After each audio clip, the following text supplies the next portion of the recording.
Hoy tenemos un episodio que me parece a mí que es muy importante. Sería la primera parte de acerca del tema del libro de Abraham, que es un tema muy, muy, muy controversial. Y cuando muchos miembros de la iglesia escuchan acerca del libro de Abraham, generalmente tienen una reacción muy negativa, porque se dan cuenta de que la iglesia no les ha dicho la verdad acerca de este libro. Así que, bueno, hoy tenemos la oportunidad de compartir esto y probablemente la semana que viene también, porque es un tema largo. Pero bueno, ¿qué es el libro de Abraham? Primero que nada, si alguien no sabe qué es el libro de Abraham, el libro de Abraham es un libro de escrituras mormonas, o Sud, que José Smith tradujo de una colección de papiros egipcios antiguos que compró la iglesia. El libro contiene un relato acerca de la parte de la vida de Abraham, así como visiones que tuvo sobre la vida premortal y la creación. De aquí vino el tema de que Cam tenía la maldición, por eso se convirtió en negro, y ahí viene toda la doctrina de los negros, como que no podían recibir el sacerdocio, la vida premortal, los tres mundos. Todo esto está en el libro de Abraham. El libro contiene 3 facsímiles, o una especie de dibujos, que son parte de los papiros originales y traducidos por José Smith de sus imágenes y personajes. El libro de Abraham fue canonizado en 1880 y es parte de la perla de gran precio. Se creyó que los papiros habían sido destruidos hasta que fueron redescubiertos en 1966. ¿Qué dice la Iglesia? Como queda claro en la introducción al libro de Abraham, la Iglesia sostiene que, independientemente de lo que los facsímiles sobrevivientes y los pergaminos indican, el libro de Abraham es un libro sagrado de escrituras y fue escrito por la mano de Abraham. Se enseña junto con el Antiguo Testamento en la escuela dominical y en seminario también, yo me acuerdo, que leí el libro de Abraham durante el año en que estudiamos el Antiguo Testamento. Y se incluye en el plan de estudios de institutos, se enseña en las universidades de la Iglesia, en los cursos de religión de la perla de gran precio, ya que contiene enseñanzas sobre la vida premortal, algunos de los misterios de Dios y la naturaleza eterna de los espíritus, las cuales son partes vitales del canon mormón. La mayoría de los miembros activos de la Iglesia no son conscientes de la controversia que rodea al libro, y yo la verdad que no tenía ni idea de que había siquiera una controversia. Pero bueno, continuamos. Descripción general de la posición de la crítica. Esto es muy breve, a ver.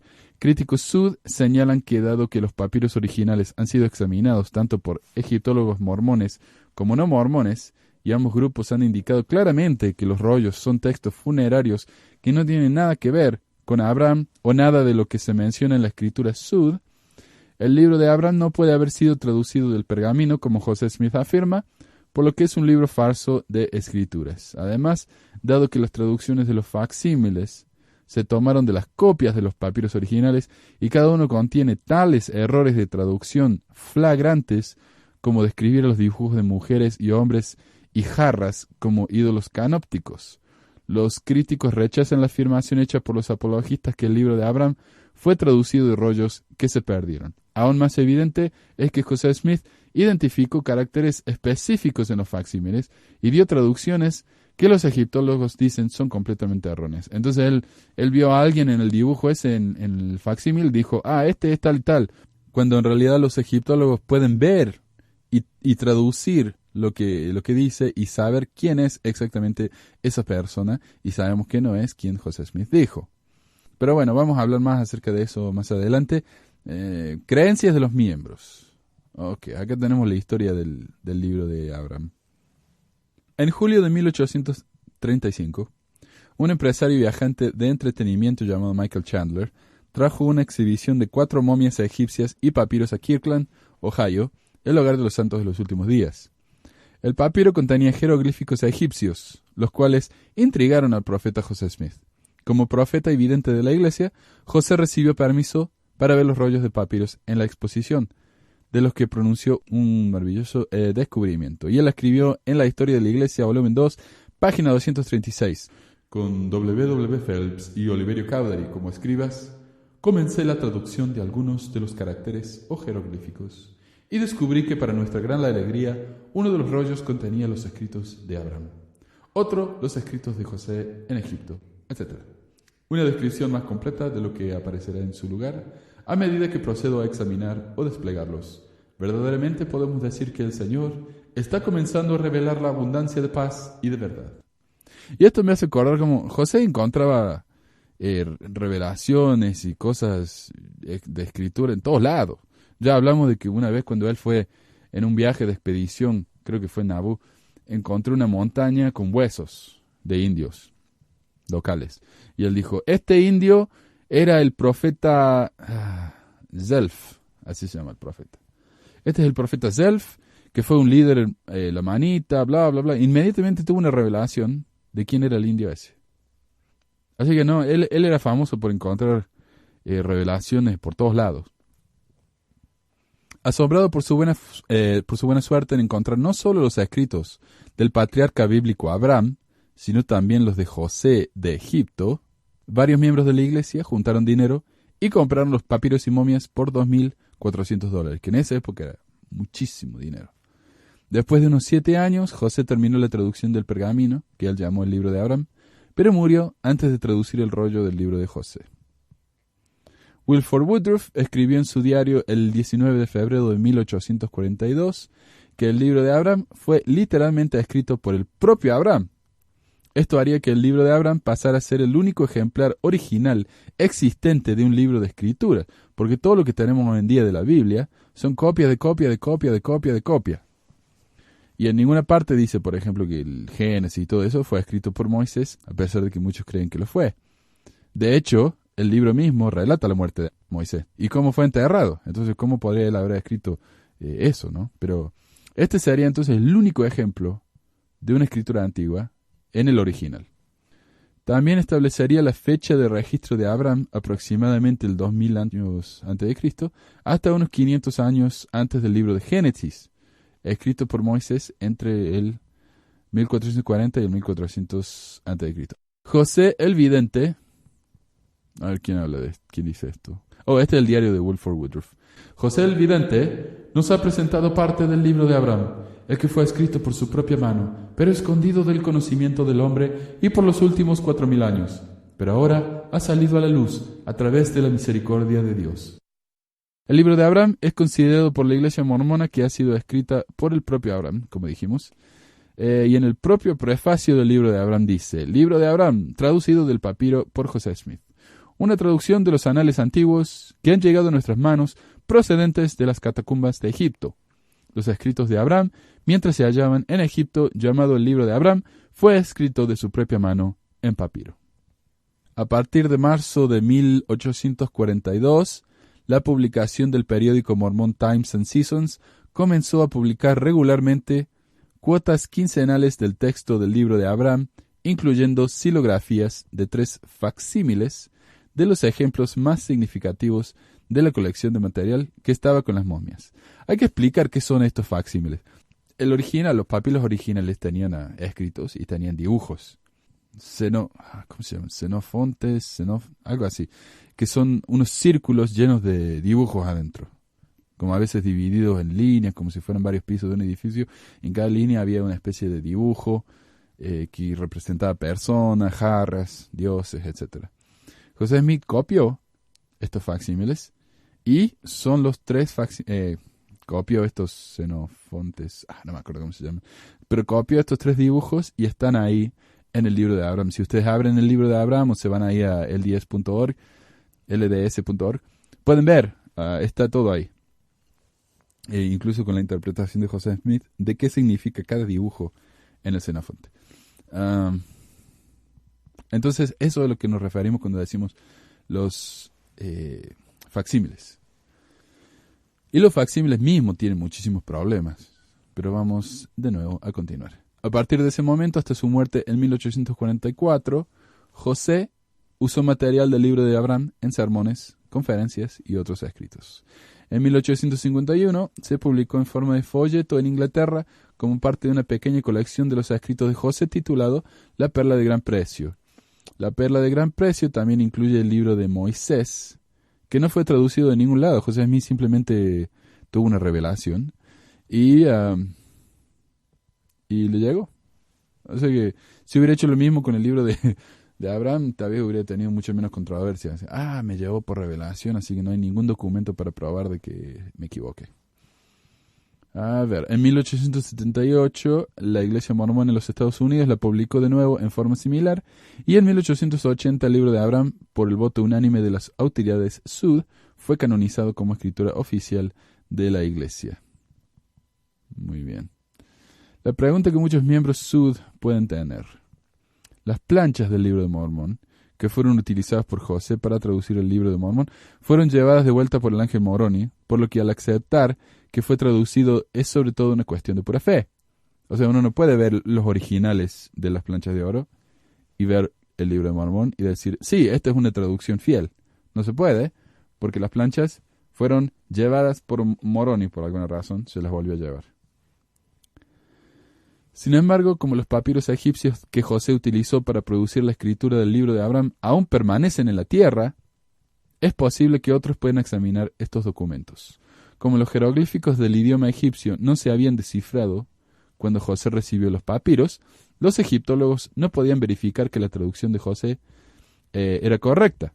Así que la pregunta lógica que muchos santos de los últimos días, viviendo en tiempos más modernos, han tenido es, ¿por qué no dejamos que los egiptólogos, quienes ahora pueden leer egipcio, miren los papiros para ver si José estaba en lo correcto en su traducción? La respuesta que por lo general se da es que los papiros fueron destruidos en el gran incendio de Chicago en 1871. Después de la muerte de Smith en 1844, el papiro se convirtió en la propiedad de su primera esposa, Emma. En la disputa sobre quién iba a heredar el papel de profeta de la iglesia mormona, Emma Smith se negó a reconocer al líder Brigham Young, y así cuando los santos viajaron hacia el oeste a Utah, bajo el liderazgo de Young, se fueron sin Emma y sin el papiro. El hijo de Emma, José Smith III, eventualmente se convirtió en el primer profeta de la iglesia reorganizada de Jesucristo de los Santos de los Últimos Días, R-Sud, diríamos, y en algún momento Emma donó el papiro a un museo de Chicago. Cuando el museo se quemó en el gran incendio de Chicago de 1871, fue asumido por todos que el papiro se había quemado con el edificio. ¿Y qué pasa con los facsímiles? Los 3 facsímiles que se encuentran en todas las copias del libro de Abraham en la perla de gran precio fueron copiados de los papiros egipcios antes de ser destruidos por el mismo Smith, para que pudieran ser proporcionados a los egiptólogos para que dieran su opinión sobre la interpretación de las escenas descritas por José en cada facsímil. Los santos de los últimos días fieles pueden dirigirse a obras como la Enciclopedia del Mormonismo y encontrar una declaración de un verdadero egiptólogo mormón llamado Michael Rodas, quien afirma: por otra parte, las explicaciones del profeta de cada uno de los facsímiles concuerdan con nuestro entendimiento actual de las prácticas religiosas de Egipto. Y por supuesto que concuerdan con el entendimiento actual, porque en esa época no se sabía nada de Egipto. No se sabía hablar el egipcio, no se había descifrado todavía en la piedra de Rosetta. Y entonces el hecho de que él haya dicho, acá comparen lo que hice, es desingenuo porque nadie sabía el egipcio. Por lo tanto, dada la información anterior, el libro de Abraham, el cual figura en la perla de gran precio, sirve para proporcionarnos un testigo adicional en cuanto a la divinidad de la Iglesia de Jesucristo de los Santos de los Últimos Días, dice Rodas. Detalles y problemas significativos de los que la mayoría de miembros Sud no son conscientes, de acuerdo con los críticos de la Iglesia. Los egiptólogos han examinado los facsímiles desde 1856. Con el descubrimiento de la piedra de Rosetta, finalmente se hizo posible que investigadores descifraran la lengua egipcia. Esto a su vez permitió a los expertos evaluar objetivamente la traducción de José de los papiros. Se creyó que los papiros habían sido destruidos en el gran incendio de Chicago. Como dijimos, sin embargo, los egiptólogos aún podrían estudiar los 3 facsímiles incluidos en el libro de Abraham, así como la traducción de José de estos facsímiles. Y facsímil básicamente significa una copia. Era una especie de fotocopia de la antigüedad, cuando no existían las fotocopiadoras. Con el papiro destruido, las únicas evidencias de lo que estaba en el original eran las 3 copias de los facsímiles. En el facsímil número 3, José explicó que la figura 2 es el rey faraón, cuyo nombre aparece en los caracteres arriba de su cabeza, y que la figura 4 es el príncipe de Faraón, rey de Egipto, según lo que se ve escrito arriba de su mano. Comentario de la crítica. Incluso los apologistas mormones más ávidos de los tiempos modernos han tenido dificultades para lidiar con el hecho evidente de que las figuras 2 y 4 son figuras femeninas, pero marcadas por José Smith como el faraón y su hijo. O sea, ni siquiera tuvo el género, el sexo de estos dos personajes bien. Las afirmaciones de José con respecto a esta ilustración se confrontaron ya en el año 1856. Ok, aquí está el desafío de 1856. Y esto está sacado del libro de su mano, ¿cómo es? De su mano en papiro, de Larsen, página 25. Fue en algún momento durante el año 1856, unos 5 años después de que La Perla de Gran Precio había sido publicada en Inglaterra, cuando uno de los pequeños folletos encontró su camino al Louvre en París. Allí los facsímiles del libro de Abraham, junto con las explicaciones de José que lo acompañan, fueron llevados a la atención de M. Teodulo de Beria. Como uno de los pioneros en el campo de la egiptología, se le pidió a de Beria que ofreciera cualquier comentario que le importara hacer. Para de Beria, el proyecto probablemente no parecía valer el esfuerzo mínimo que requeriría. Sin embargo, procedió y reconoció de inmediato a los 3 dibujos como copias de documentos funerarios egipcios comunes, de los que él había examinado cientos. Sin duda, la mayor parte de los jeroglíficos y figuras hieráticas habían sido demasiado mal transcritas para ser de mucha utilidad para la traducción, y algunos elementos de varios de los dibujos que le parecían a de Beria serían conjeturas, es decir, inventados.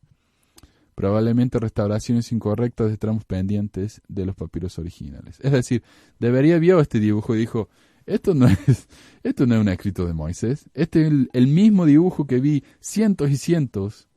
Este es un dibujo muy común. Esto se escribía en todos los libros de muerte en egipcio, que era un libro como de hechizos, ¿no? Algo así, que se enterraba junto con el muerto, que lo ayudarían a pasar al mundo de los muertos, ¿no? Al más allá.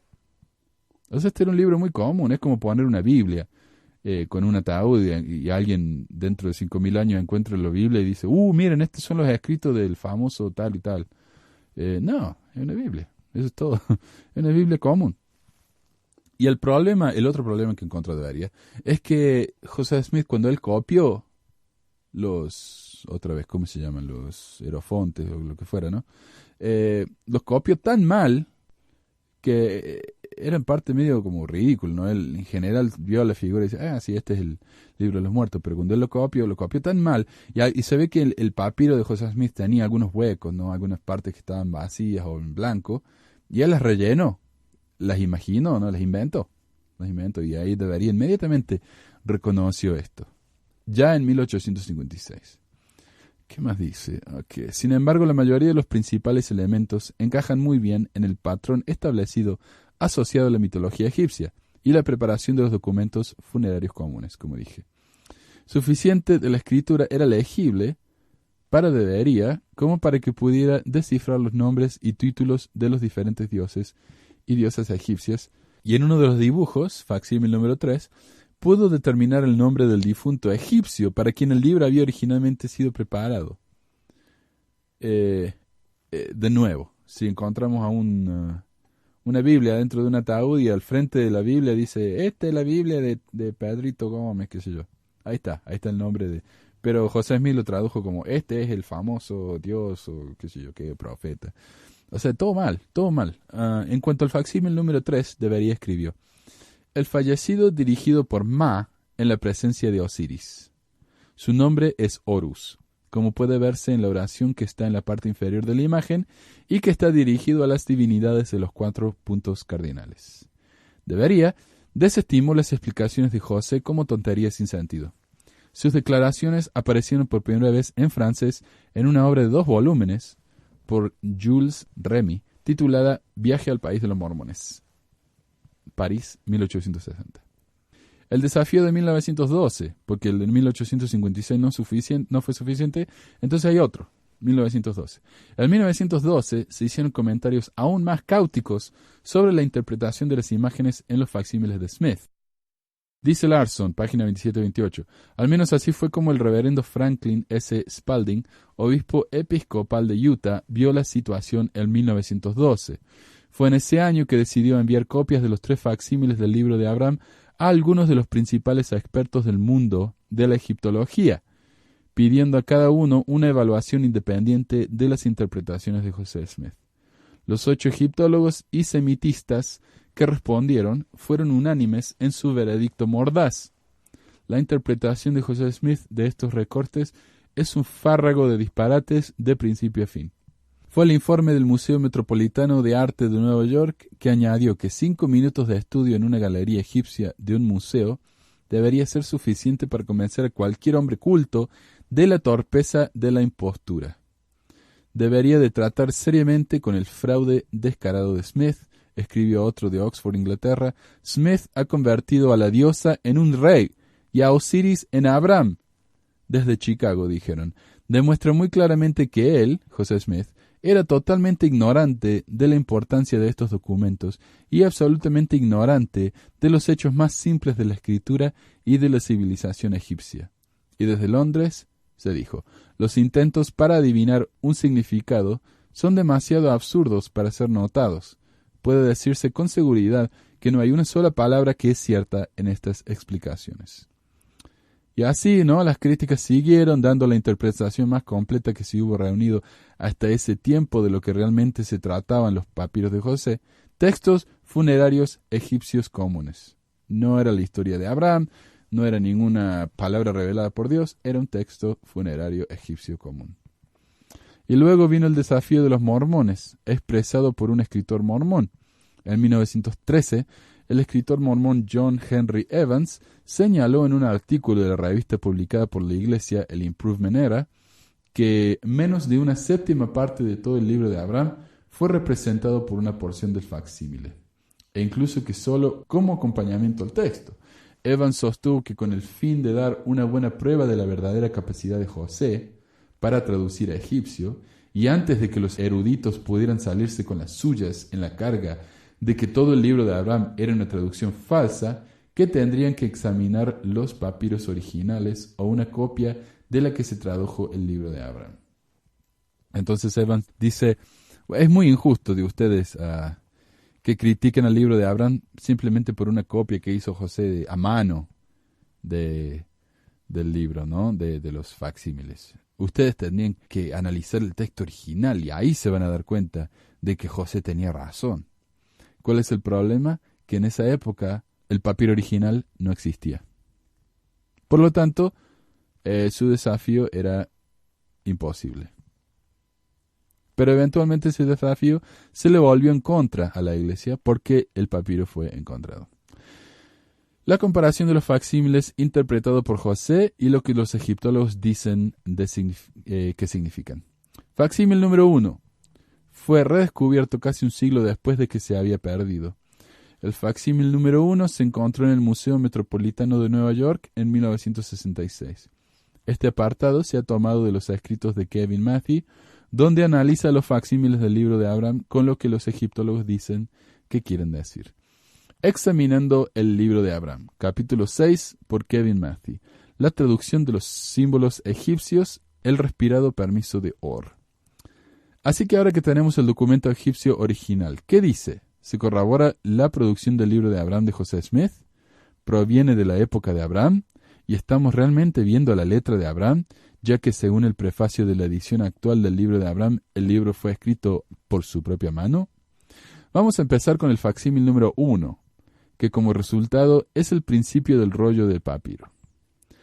Desde debería, los egiptólogos han insistido en que esta escena representa el embalsamiento de una persona fallecida con fuertes alusiones al mito de Osiris, en lugar de representar un sacrificio humano, como dice José Smith, ¿no?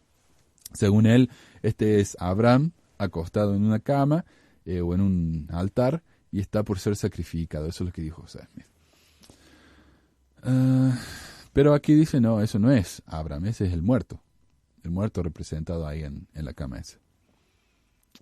Los antiguos egipcios creían que cuando una persona moría, él o ella tenía que hacer un viaje a Osiris Para ayudarles en su camino, sacerdotes incluían en sus ataúdes documentos con hechizos mágicos que ayudarían al difunto con la ayuda de su guía Anubis, un dios con cabeza de chacal, a través de la otra vida con sus 5 sentidos intactos a la presencia de Osiris.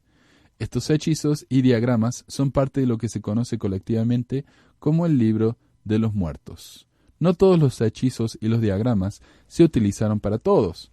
Por el contrario, diferentes personas tenían diferentes hechizos y diagramas enterrados con ellos. El facsímil número 1 es el principio del respirado permiso de este hombre fallecido. El respirado permiso, por supuesto, es el nombre del grupo de hechizos que el muerto se lleva consigo. Es similar a lo que en algunas tradiciones, ¿no? Cuando el muerto es enterrado, se le ponen 2 monedas en los ojos. ¿Por qué? Bueno, porque cuando vaya el más allá, él le va a dar esas monedas a este personaje que tiene un bote. En Grecia se creía en esto, ¿no? Que uno tenía que cruzar el río Styx para pasar al mundo de los muertos. Entonces, para cruzar el río, uno le pagaba al gondolero, como fuera, ¿no? Y él lo cruzaba a uno. Entonces, esto es similar. En vez de monedas, se le daba un libro con hechizos. Es lo mismo. La escena representa el embalsamiento mítico y la resurrección de Osiris, el dios egipcio. Los antiguos egipcios creían que el difunto se convertiría literalmente en Osiris y era común referirse a los fallecidos como Osiris tal y tal. En este caso, se puede leer en el texto que el nombre de este hombre era Or, que se ve que era un nombre común, como Juan ahora, ¿no? Pedro. Debajo está el facsímil número 1. Como está publicado en el libro de Abraham. De acuerdo con el texto, el propósito de su inclusión fue para aumentar la comprensión del lector de los dioses egipcios. Para que entendáis, ¿qué dice aquí? Abraham 1.14 dice, para que entendáis cómo eran estos dioses, os he hecho una representación de ellos en las figuras que se encuentran al principio. Tipos de figuras que los caldeos llaman raleenos, que significa jeroglíficos. Eso es lo que dijo José Smith en Abraham. Para ayudar a la comprensión de las figuras individuales, José número 12 de las imágenes y ofreció su interpretación de lo que significaban. La siguiente es una comparación entre las interpretaciones de José Smith y el entendimiento moderno por parte de los egiptólogos. Y yo les recomendaría, si tienen el libro de Abraham, que pausen esto, saquen su libro de Abraham y me sigan acá con la comparación de José. A ver. Si van a la perla de gran precio, el facsímil número 1 está en la página número 32, justo antes del comienzo del libro de Abraham. Ok, ¿qué dice aquí? Figura número 1, el ángel del Señor. Eso es lo que dice José Smith. ¿Pero qué dicen los egiptólogos? Los egiptólogos ven a esto como el Ba del fallecido. El Ba es básicamente la personalidad de la persona, todos sus atributos no físicos, algo así como el espíritu para los cristianos, ¿no? Por lo tanto, los antiguos egipcios habrían reconocido esto como el Ba de Or, es decir, el sacerdote fallecido, quien también es la figura 2. Normalmente tendría una cabeza humana en vez de una cabeza de pájaro. Figura 2, ¿qué dice José de la figura 2? Abraham atado sobre un altar. Los egiptólogos dicen que en realidad esto es, como ya hemos comentado, la persona fallecida con quien se encontró este papiro. Su nombre es Or. O sea, uno es el cuerpo de la persona fallecida, el otro es el espíritu. Y se ve, ¿no? La figura número 1, que José dice que es el ángel del Señor, es un pájaro que se está yendo del cuerpo de la persona. Casi como se puede ver en los dibujos animados cuando uno se muere y se le va el espíritu al cielo. Algo así, ¿no? Figura número 3. Los sacerdotes idólatras de Elkena tratando de ofrecer a Abraham como sacrificio. Pero los egiptólogos dicen que la figura 2 es Anubis, el dios del embalsamiento y el dios que ayuda a los fallecidos en la próxima vida. Figura 4. El altar de sacrificio de los sacerdotes idólatras se halla ante los dioses de Elkena, de Libna, de Macacra, ¿dice eso? No, Mamacra, de Corash y de Faraón. Pero los... y estos son como una... ¿qué es la figura 4? Es la cama, es una especie de cama. el altar, ¿no? Que tiene una forma de león, algo así. En realidad, dicen los egiptólogos, este es un sillón de león, simplemente un ataúd. Esto se puede ver en muchas escenas fúnebres en el arte del antiguo egipcio. El sacrificio humano nunca fue practicado en egipcio, con la posible excepción de la historia más antigua de Egipcio, la primera dinastía, y posiblemente en la prehistoria egipcia, la cual hubiera sido anterior a Abraham, por un tiempo muy, muy, muy largo. Como consecuencia, un altar de sacrificios hubiera sido algo desconocido para los egipcios en la época de Abraham. Figuras del 5 a 8, si uno ve, son una especie de jarras. Son 4 jarras, una tiene una especie de forma de pájaro, una tiene una figura de chacal, otro de chacal y otro pájaro, una especie de águila o cóndor. Para José Smith, estos son los dioses idólatras de Elkena, Libna, Mamacra, Korash y Faraón. Los egiptólogos dicen, primero que nada, no hay ningún dios llamado Elkena, Libna, Mamacra o Korash en los más de 5.000 años de historia registrada en Egipto. Y como mencionamos anteriormente, es posible que la palabra faraón ni siquiera hubiera existido en la época de Abraham, dependiendo de cuándo haya vivido, si es que vivió. Segundo, estas figuras son extremadamente bien conocidas en escenas funerarias antiguas en egipcio. Son jarras canópicas que contienen los órganos internos del fallecido, los cuales eran removidos durante el proceso de embalsamiento. Representan a los 4 hijos del dios Horus, quienes son Quebeseneuf, recibiendo los intestinos, en la figura 5. Figura 6, Duamutef, recibiendo el estómago. Figura 7, Api, recibiendo los pulmones. Y figura 8, Inseti, recibiendo el hígado. O sea que nada que ver, nada que ver. Totalmente inventado esto por José. Figura 9. Figura 9 parece un cocodrilo. Ahí en la parte de abajo. Pareciera que estuviera abajo del piso, así como en el mundo subterráneo. Tiene una especie de cocodrilo. Y José dice que este es el dios idolátrico de Faraón. Sí, idolátrico, usa la palabra idolátrico. Stephen Thompson, profesor de egiptología en la Universidad de Brown, Universidad Ivy League, muy, muy importante, y miembro de la Iglesia Mormona, identificó a este cocodrilo como una representación del dios Horus. Mientras que Sobek es usualmente representado en la forma de un cocodrilo, en el caso de esta recreación del mito de Osiris, sería más apropiado identificar a esta figura con Horus. Como Klaus Baer nota, las versiones del mito de Osiris difieren al contar con Set, como se hizo de Osiris, después de asesinarlo, pero se creía comúnmente que había cortado a Osiris en pequeñas piezas, las cuales desparramó en el río Nilo, dejando a Isis la tarea de pescar y juntar las piezas de su hermano y esposo para así poder resucitarlo, y después, entre los dos, ¿no?, engendraron a Horus. Horus le ayudó a hacer esto en la forma de un cocodrilo, el cual es representado en las aguas, que son las líneas de zigzag que vi aquí yo que pensé que era subterráneo, debajo de la ilustración. O sea que, nada que ver. Si José Smith pensaba que este era el faraón, no, es Horus. A ver, ¿Horus? Sí. Es Horus tratando de recoger las piezas cortadas de su padre. Nada que ver. Moller discute la práctica ocasionalmente atestiguada de tener un pequeño y prudentemente amordazado cocodrilo nadando al lado del bote para llevar a la momia a través del Nilo hacia el cementerio. Ok. Figura 10. ¿Qué es esta? A ver, la figura 10 parece una especie de florero con unas plantas que salen. Si se fijan ahí, está a la derecha de la mesa del león. La figura 10, por alguna razón, José Smith lo interpretó como a Abraham. Abraham. Ni siquiera parece una persona eso, literalmente parece un florero. En realidad es una plataforma de libación que lleva vinos, aceites y una planta de papiro estilizado. En el arte antiguo se encuentra casi en todos los dibujos de los dioses mayores y no tiene absolutamente nada que ver con Abraham. Muy bien. Figura 11. En la figura 11 parecen ser unas columnas abajo de todo de la imagen. Sí, una especie de columnas o puertas, no sé, medio extraño. Dice José que tiene por objeto representar los pilares del cielo, cual lo entendían los egipcios. Así que ahí está.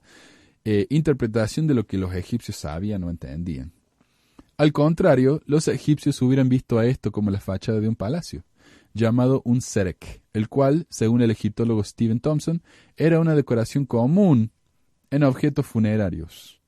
El serek originalmente ilustra el frente de un palacio fortificado, y la razón por la que parece estar en la parte inferior de la imagen es debido a la manera de que los egipcios dibujaban la perspectiva.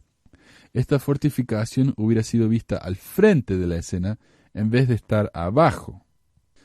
En otras palabras, el embalsamiento y resurrección de Osiris, hubiera tenido lugar dentro de los confines del Serek. Y eso es todo. Figura 11. Raukenyang, dice José Smith. A ver si la encuentro acá. Figura 12 es un número que está en las aguas en las que nada el cocodrilo.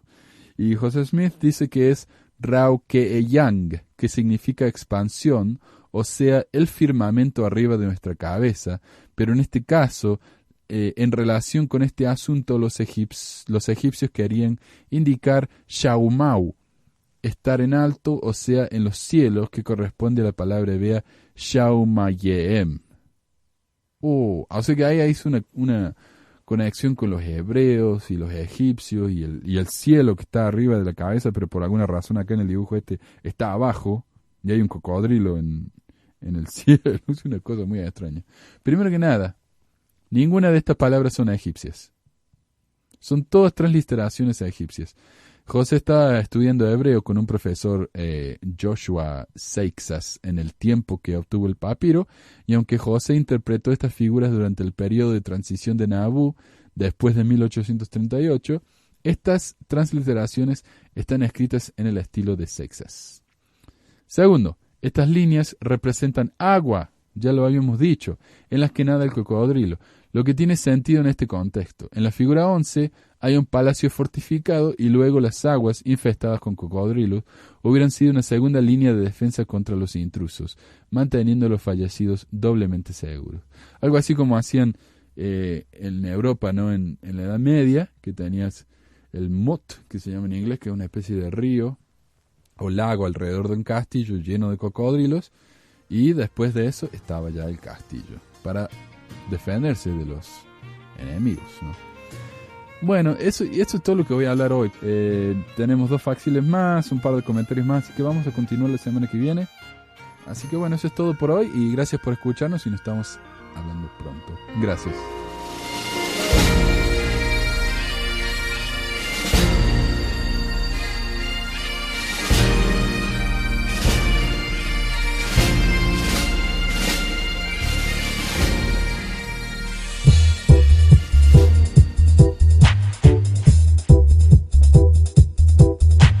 Gracias por escuchar esta edición de Pesquisas Mormonas. No se olvide de visitar nuestro website en pesquisasmormonas.com o pesmor.com y nuestro blog en pesquisasmormonas.org o pesmor.org. También tenemos un grupo de Facebook donde la discusión siempre es animada y si tiene un comentario, pregunta o hate mail, puede enviarlo a manuel@pesquisasmormonas.com. Y si por alguna razón ha abandonado la iglesia y ya no sabe qué hacer con todos esos miles de dólares extras, ahora que ya no paga el diezmo, le agradeceríamos si nos envía $1 o $2 por medio de Patreon en patreon.com/pesquisasmormonas o en paypal.me/pesquisasmormonas para ayudarnos a cubrir los gastos de domain y hosting del podcast. Muchas gracias de nuevo y hasta la próxima semana. La música del comienzo del podcast es la canción de la primaria Historias del Libro de Mormón, por Clive Romney. La canción previa a esta es La Hora del Profeta del ex de Acevedo, y esta es la versión de la banda Roosters de la canción de la primaria Palomitas de Maíz. ¿Por qué ayudar a pesquisas mormonas? Para que mi papá pueda parar los websites del podcast y de los videos. Gracias. Pesquisas mormonas. Pi, pi, pi,